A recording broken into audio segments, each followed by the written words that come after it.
Здравствуйте, вы смотрите программу «Гунтар Таминдей». Сегодня 28 марта, у нас на повестке дня 6 вопросов.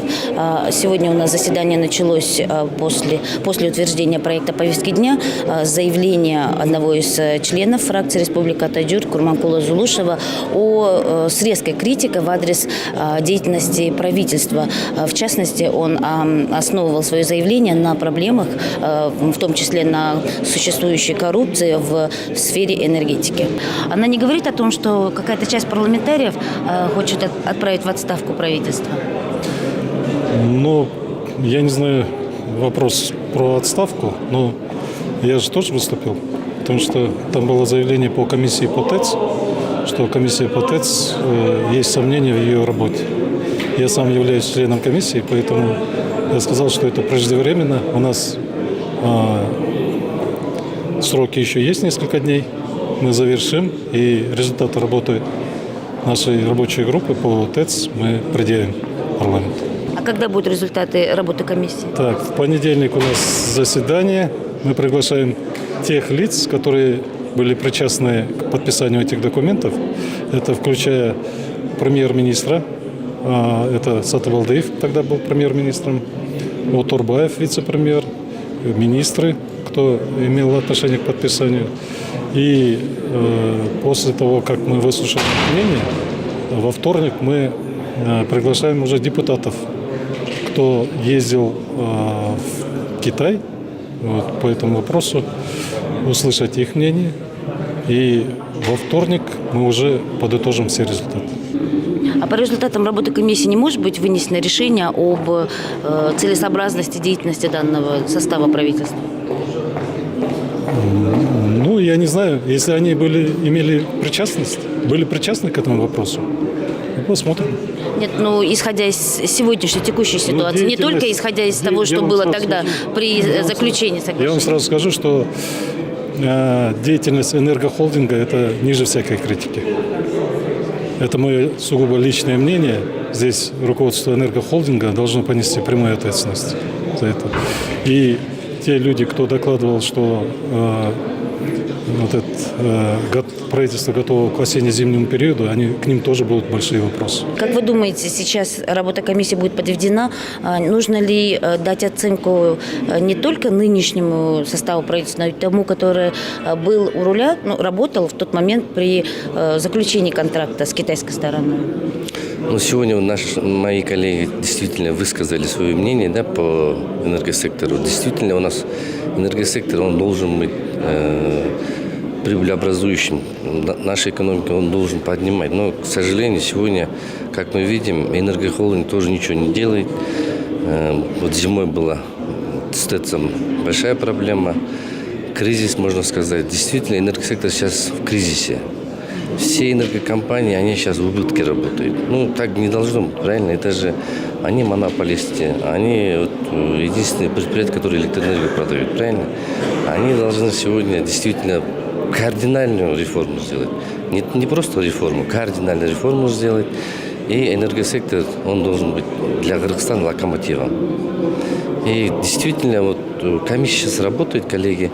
Я думаю, результат комиссии мы удовлетворимся, потому что здесь опытные депутаты работают во главе Улан Бердибаевич, как Турага, да?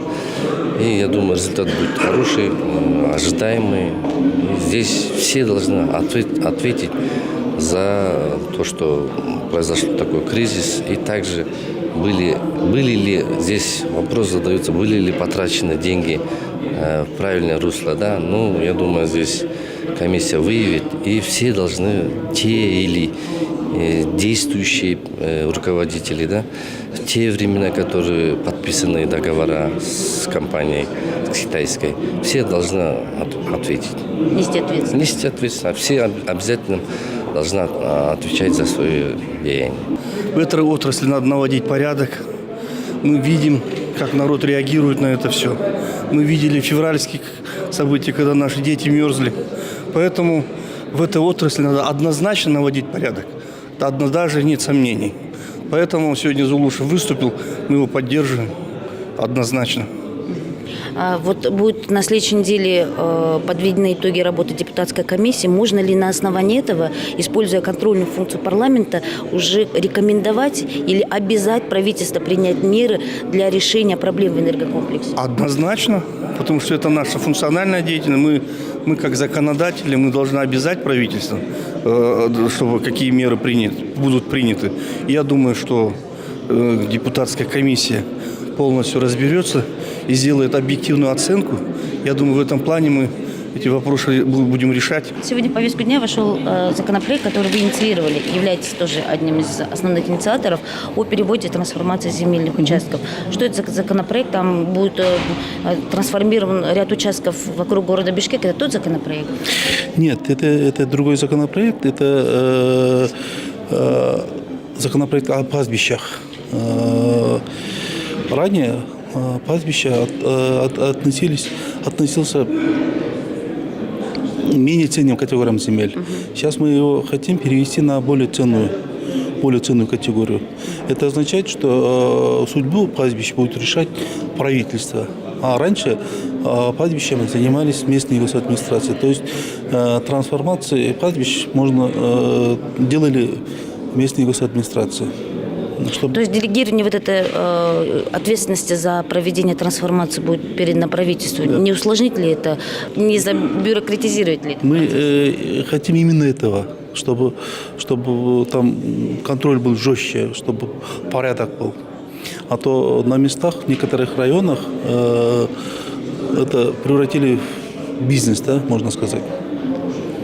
Распродают земли и пастбища. И переводят их под жилищное строительство? Под коммерческое строительство. В повестку дня вошел проект закона, инициированный группой депутатов, в том числе Бакировым, поправки в закон об особо охраняемых природных территориях. И там вот говорится такая норма о 75% от зоны, от общей площади государственного природного заповедника. Что это вообще за 75%? И нужна ли она вообще нам? 75% исходит из, так скажем, конвенции. То есть есть такая конвенция по сохранению биологического разнообразия, которым Крымская республика является членом этой конвенции. Получается, что данный законопроект инициируем в рамках реализации конвенции, да, международной. Почему правительство, вы как представитель уполномоченного органа, не являетесь основным инициатором, а парламентарии, депутаты, то есть, выступают? Ну, знаете, вообще, это же прерогатива правительства. Знаете, есть очень много проблем в области управления этими заповедниками. Есть 10 заповедников, но не совсем все отвечают этим нормам, 75%, да? Вот депутаты, когда ездят, они узнают такие проблемы и начинают поднимать эти вопросы. Вот инициатором в данном случае выступают депутаты. Мы со своей стороны тоже принимали участие, даем свои заключения. Есть заключение правительства Кыргызской республики. Вот сейчас данное заседание, мы будем сейчас участвовать, будут задаваться вопросы, мы со своей стороны готовы ответить. Данный законопроект инициирован в связи с появлением, согласно постановлению правительства, заповедника Дашман, который расположен в Базакурганском районе, который охватывает более 7900 гектаров земли, покрытые ореховыми плодовыми лесами.